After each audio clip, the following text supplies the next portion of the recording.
So this is the power pot. The idea of this particular device is to be able to charge in the wild, the bush, devices via a USB out connection. Now, keep in mind the fastest you can charge any device is exactly the same as it takes from your computer. Okay, so if your iPod takes 6 hours to fully charge from your computer, it will also take 6 hours with this one once that is working at its optimum speed. For a start, I would suggest that it isn't made for the vast majority of hikers. Hikers, through hikers, bushwalkers, whatever you like to call them, that's really not it, because this pot is a 1.4 liter pot and it's 460 grams, right? 460 grams. This particular one is just a cheap aluminum pot and it's 150 grams. So you really already have 300 grams, about 10 ounces, more than 10 ounces extra on the pot itself. To compound the problem, it takes about 50% longer to boil water on this than it takes on that. Just a quick test I did before, and I'll show you.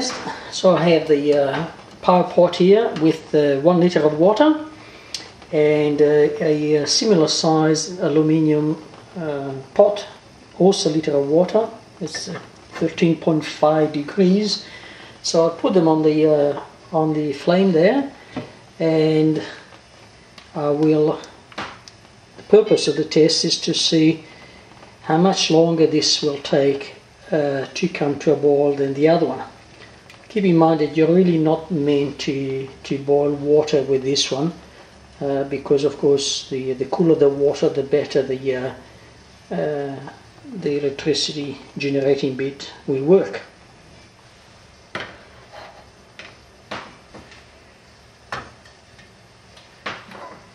Let it drop.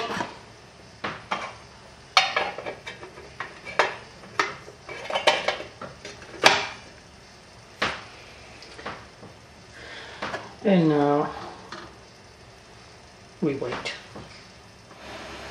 Okay, what is it? 8:20, and I see, yep, that one is boiling, and this one is still nowhere as there. So put it on.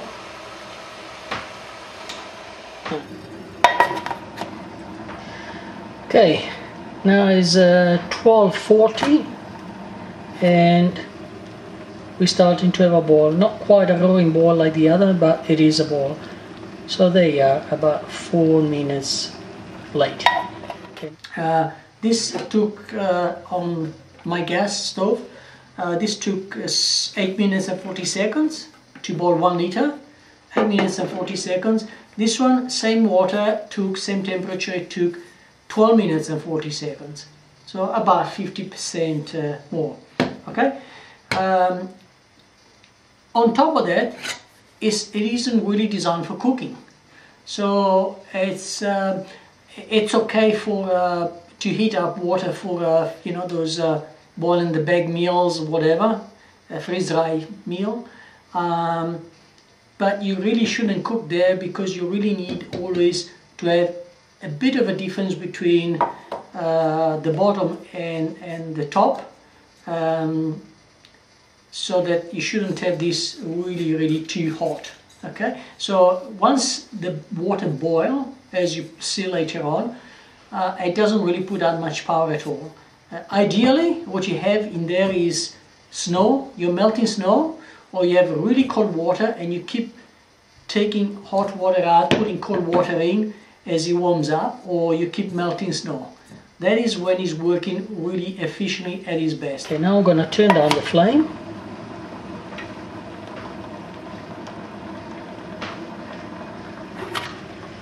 Because I want to try something else. Try see if it's producing some electricity or not. So here's the battery, and I'll plug that in.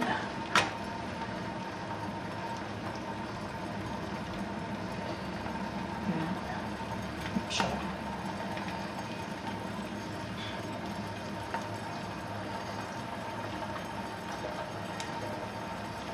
Oh, of course it's only one way, sorry about that. And yes, there's a green light there which tells me that there's electricity coming out.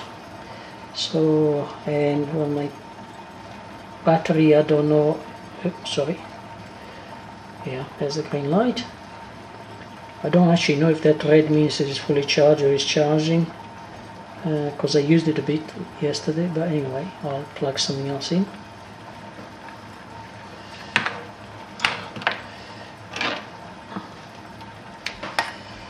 That's my light,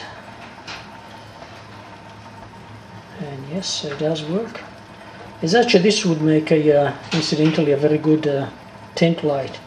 It's got quite a good spread and definitely strong enough to read with. So there you are, I'm producing electricity.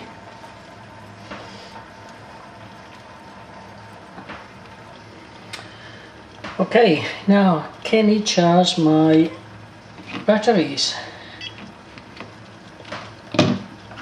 We'll have a look. So this is a set of Varta batteries. I think they're actually any loops, but let me plug it in and let's have a look. Now the display is not up, so I can't tell if it's charging or not. However, my batteries could actually be charged, not so sure.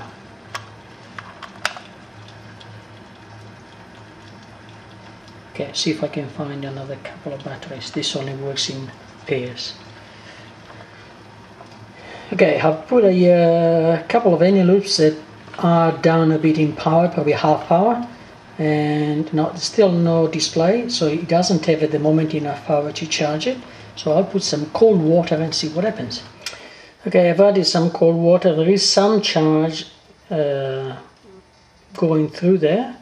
Not so sure what the other two batteries are indicating, but there is some charge going through. So yes, you do need to keep putting cold water in to get it working. Next test will be charging the actual lithium battery that comes with. This is a regulator. So this will make sure that the power that goes out is regulated. So you then attach this directly to your USB chargeable device. So for example, I've got some batteries here, just a AA charger that takes USB. So I could charge those. Now 4 batteries will take twice as long as 2.